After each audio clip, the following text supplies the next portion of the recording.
बटाटे वडे बनवते। ही कोलबी घेतली मी एक वाटीभर साफ करून। आलं लसणाची पेस्ट, टोमॅटो, कोथिंबीर, पुदिना, अर्ध लिंबू, कांदा आणि एक बटाटा, तांदळाचं पीठ आणि बेसन। आता आपण पहिली कोलबी शिजवून घेऊया। याच्यात तेल घातलंय, थोडंसंच घालायचं नाही तर तेलकट तेलकट होईल भाजी आपली। आता आपण कांदा टाकूया।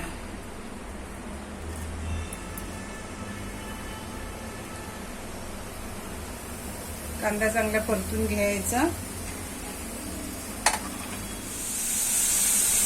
आलं लसणाची पेस्ट टाकते। कांदा परतून झाले, आलं लसणाची पेस्ट टाकते, ती थोडी हलवून घ्यायची।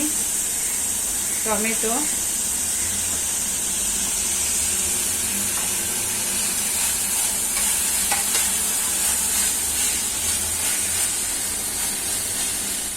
मिरची पावडर, तुम्हाला किती तिखट पाहिजे त्याच्याप्रमाणे, हळद अर्धा चमचा आणि थोडासा गरम मसाला, अगदी 1 चिमूटभर, आणि चवीनुसार मीठ।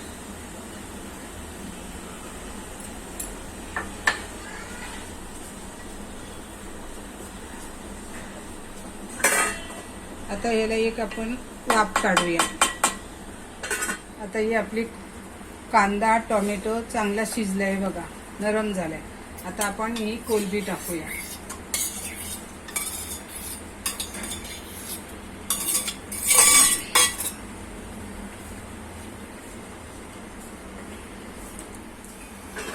आता आपली कोलबी पण सुकली बघा। आता ह्याच्यामध्ये आपण अर्ध लिंबू घालूया। लिंबू, चिंचेचं पाणी, कोकमाचं पाणी, आमचूर पावडर काही टाकू शकता तुम्ही। तर मच्छी आहे ना, कोथिंबीर आणि थोडा पुदिना।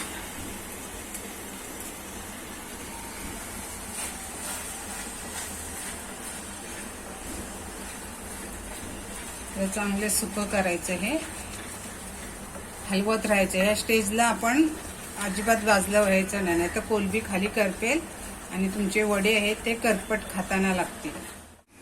आता आपली कोलबी पण बघा साफ सुकी झाली। आता ही आपण खाली उतरू आणि दुसरीकडे आपण तापत ठेवू वडे बनवायला। इथे मी तेल तापत ठेवले। आता ही कोलबी आपण एका थालीत काढून घेऊ।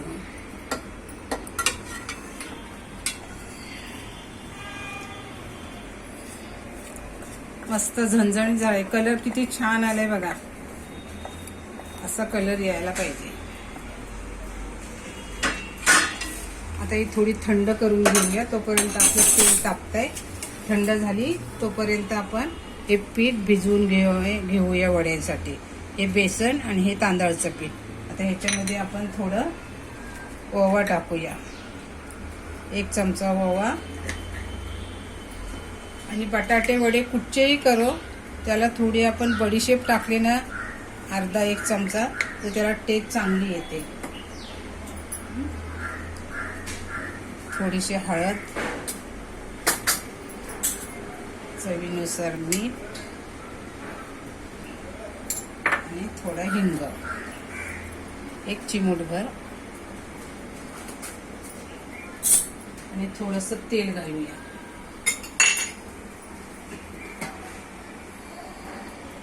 एक चमचाभर तेल घालायचं। आता हे पीठ आपण भिजवून घेऊया।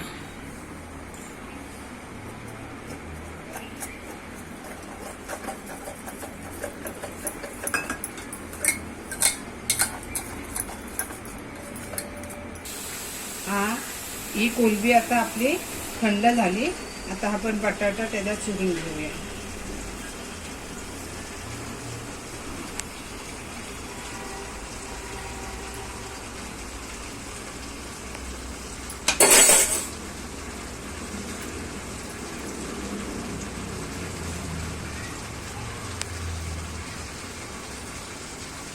बटाटा बाइंडिंग साठी टाकायचं आहे आपल्याला, दुसरं काही नाही।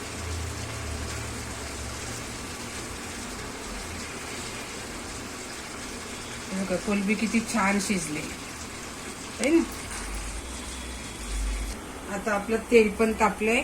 पीठ पण आपण जसं बटाट्या वड्याचं भिजवतो ना तसंच भिजवून घ्यायचं.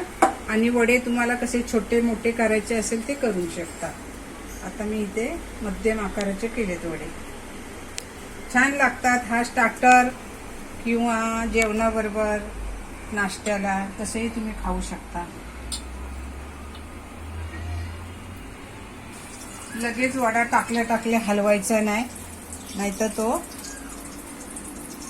चिकटतो आणि फुटू शकतो.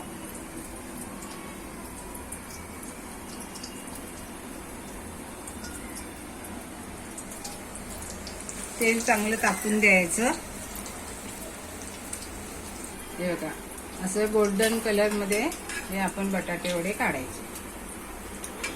तुम्ही एकदा खाऊन बघा, कमेंट करा आणि मग मला सांगा. आता आपण ही कढई जरा बाजूला ठेवूया आणि पाव गरम करूया. आता इथे मी तवा ठेवला, मी भाकरी केली होती तोच तवा घेतलाय. आता आपण पाव गरम करूया.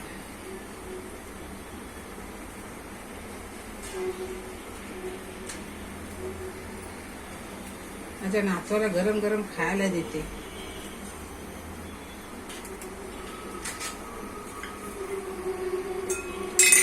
थोडा वरती आपण तूप लावूया म्हणजे अजून क्रिस्पी होईल.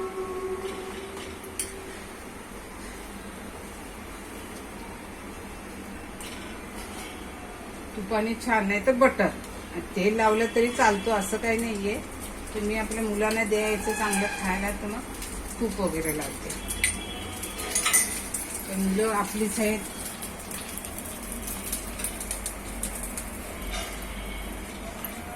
आता पाव गरम झालाय.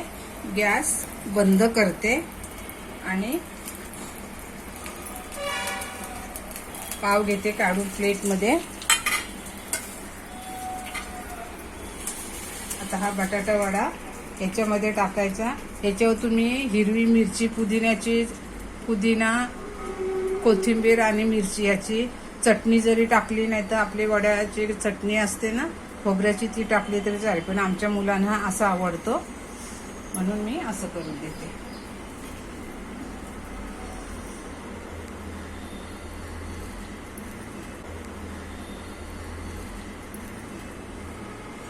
तुम्हाला एक खोलून पण दाखवते. हे बघा काय वडा झालाय आणि टेस्ट झालाय. मी खात नाही नॉनव्हेज, पण माझा नातू सांगतो आजी छान झालेत म्हणून. आता हा कोलंबीचा बटाटा वडा. कोलंबीचा बटाटा वडा आवडला शेअर करा, लाईक करा आणि मेन म्हणजे सबस्क्राईब करा.